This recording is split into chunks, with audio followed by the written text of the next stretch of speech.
Hey guys, this is Victor. Just went for a nice little run. Responding to Tom's video. So I just want to say, first of all, Tom, thank you for the reply. Very insightful. I like how we can have an open forum here, like the ancient Greeks. And yes, you win, I say.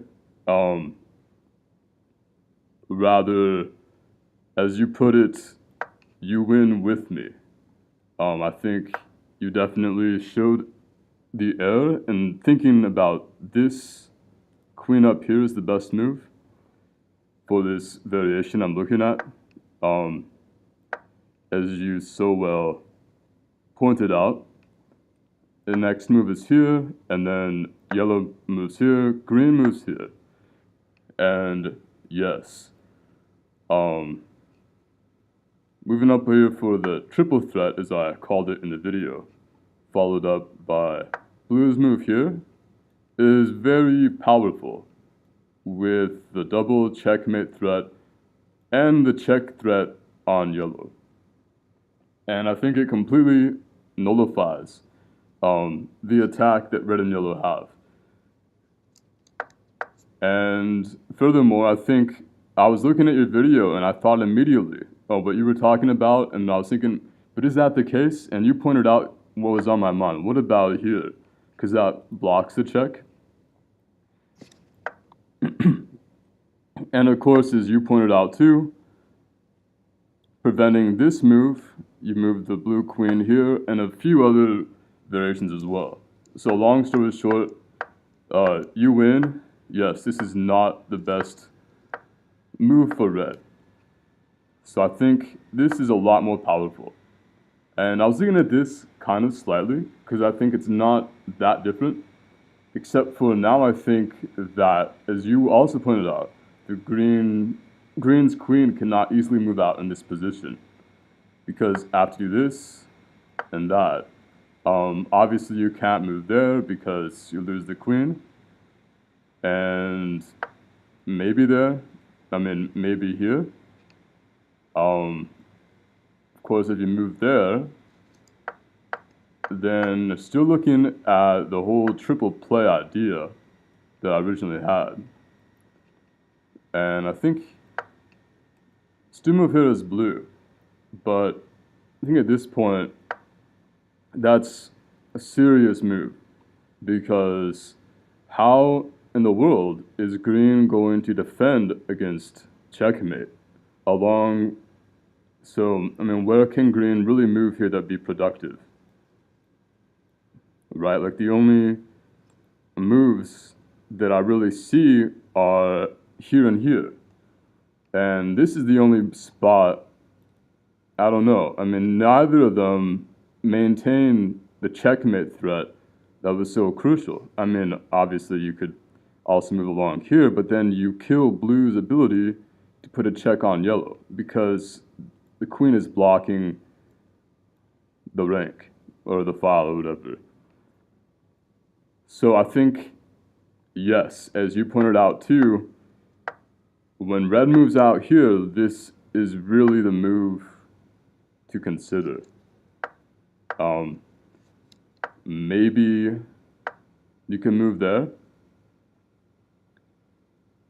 But again here, also, you do have the fact that now there's a there's a threat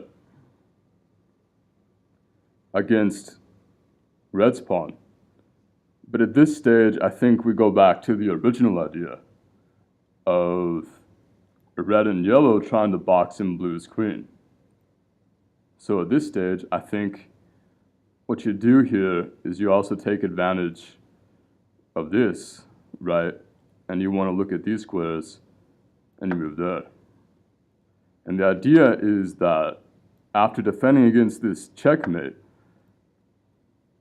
then yellow moves here, successfully getting the queen out, and also forcing green to waste a move. And if it was this move, then that move probably would have been better played first anyway, because I believe green's queen is a lot stronger on the light square and on the dark square because it has the check threat on red. So, in short, I just wanted to make this reply. You know, again, it's very speculative at this point, this opening line, but I think at this stage, and again, I could be mistaken, I think the real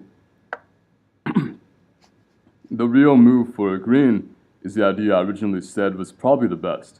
And here I think the rules still apply. I think you still have double checkmate threats on blue while maintaining pressure on green.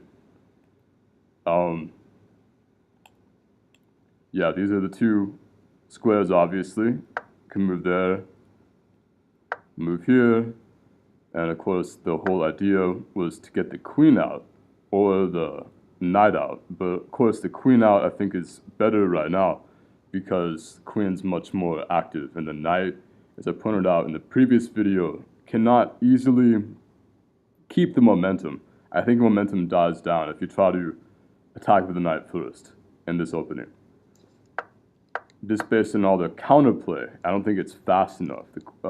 Yellow's queen is a lot faster. It has a lot more threats it can make immediately in many different ways, right?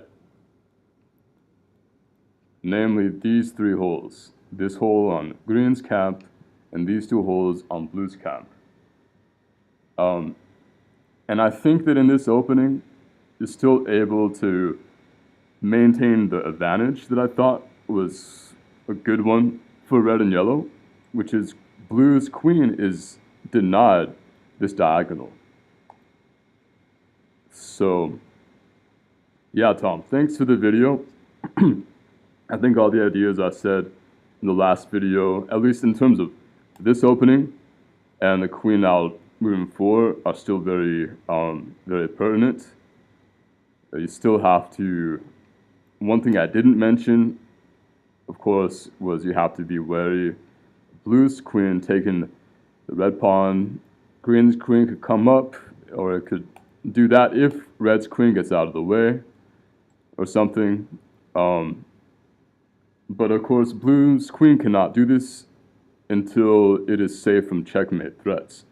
And as I stated in the previous video, I believe the main strength or the real reason to play this opening is to look for those threats to keep blue boxed in while yellow can develop and create more momentum for other threats and just general positional tactical advantages against green and blue together. So you have these three checkmate threats on blue, and then of course you have this idea, possibly you get a check on green, maybe, like for example, if you move here to checkmate threat there, then this queen can come in here defended by the bishop. Maybe you get the knights developed, but all in all, I still believe that this opening line is pretty solid for red and yellow, and I still would argue that I think it might be better, or at least on face value from what I see right now, more aggressive, to say the least, than the current opening line with the bishop out. And the reason why I say this is when you have the bishop out here, and you do this, and people really have a lot of ideas at this point. I think most common is, yeah, just, I mean, obviously you have to defend against this very serious threat by blue right here, not to mention a checkmate threat by blue and green on the red king. Whoops. Too many arrows at once. Not only do you have to defend against that, but you also have to see how you can coordinate this light squared bishop with another piece for some kind of attack on green. And here, I don't know, I just feel like the momentum kind of dies down. And maybe that's just me, but I see this opening line, you know, it's what everybody plays, but it just, you know, to me it just seems so Like I just feel like the yellow and red's momentum just kind of dies down.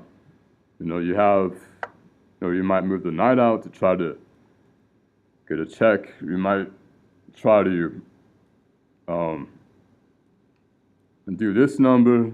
Just depends, right? Like maybe you do this or that right now, and then of course you have to address the threats because you have sacrifices, and then queens come in and attacks on blue's queen. So yeah, those are just some ideas I had. I think it's still a solid line, but I think that when I still even so if you move here to prevent Tom's move, as he so nicely pointed out in his video, think this line right here, again for red and yellow, is just a lot more aggressive because another big weakness in moving the bishop out is that the queen becomes a lot more clunky because it can only come out on this diagonal. But I view this diagonal is a lot freer. There's a lot more space when the queen is here than when the queen is here, even though it may not seem like it. That's my personal interpretation. Also, you have to waste a move, and when green's pawn comes up here, you open up this, which not only attacks the rook, but also allows for a check on yellow. So you're actively allowing counterplay to build up on green's turf, essentially.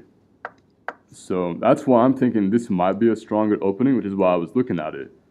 Because to me, it just looks a lot more aggressive and free and flexible, to say the least. So again, I think immediately here you want to, not there, here, put threats on blue so that yellow can develop. And I just wanted to make this quick addendum to my analysis videos. So thank you, Tom, and peace out.